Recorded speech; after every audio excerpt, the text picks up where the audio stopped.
if you are a streamer, this next thing that I'm going to talk about is probably one of the most important things that you will ever hear when it comes to content creation and streaming. It's something that I learned over the years and something that I think everyone should learn over the years. It's also in terms of money and purchases you make. Super important stuff. So here's the question for you. Have you ever bought something that you really wanted and you got it and it sucked, but you forced yourself to enjoy it because you had spent that money on that thing and you were gonna like it whether you liked it or not? There's a word for that, and it's called sunken cost. What sunken cost is money that you've spent or invested or time and energy you've put into something that you can never get back. The problem with sunken cost is people tend to fall into what's known as the sunken cost fallacy. What the sunken cost fallacy is I've spent so much on this thing, or I've put so much time and energy into this one thing that I can't just give it up.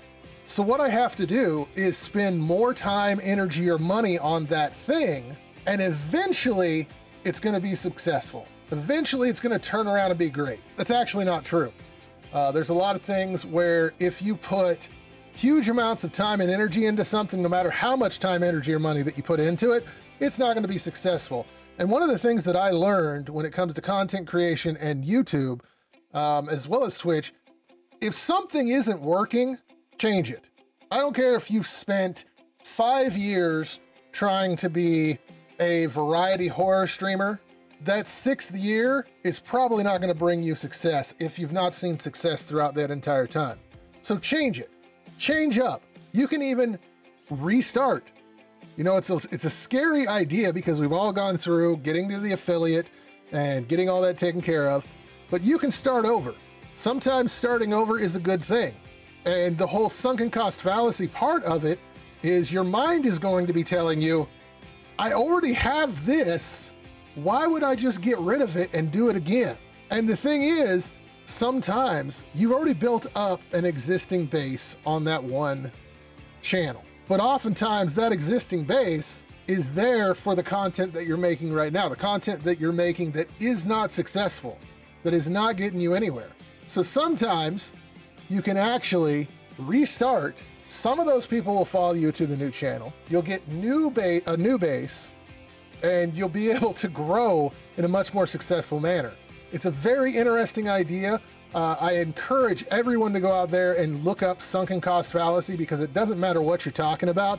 If you have tried for years to become a concert pianist and you have no talent, and after 20 years you still have no talent, putting an extra year into it isn't going to give you talent. That's just the case. It's not going to happen. So I have started over numerous times.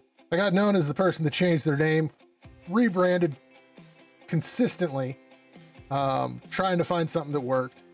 And yeah, sometimes starting over can be the greatest thing you do. I was ready to quit YouTube. I was ready to quit content creation and streaming altogether about a year ago.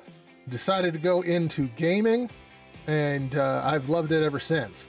Gaming was something that I'd never done. I was a little scared to try it. I wasn't very good at it at first, but I've gotten better, and it was a great decision. So never be afraid to start over.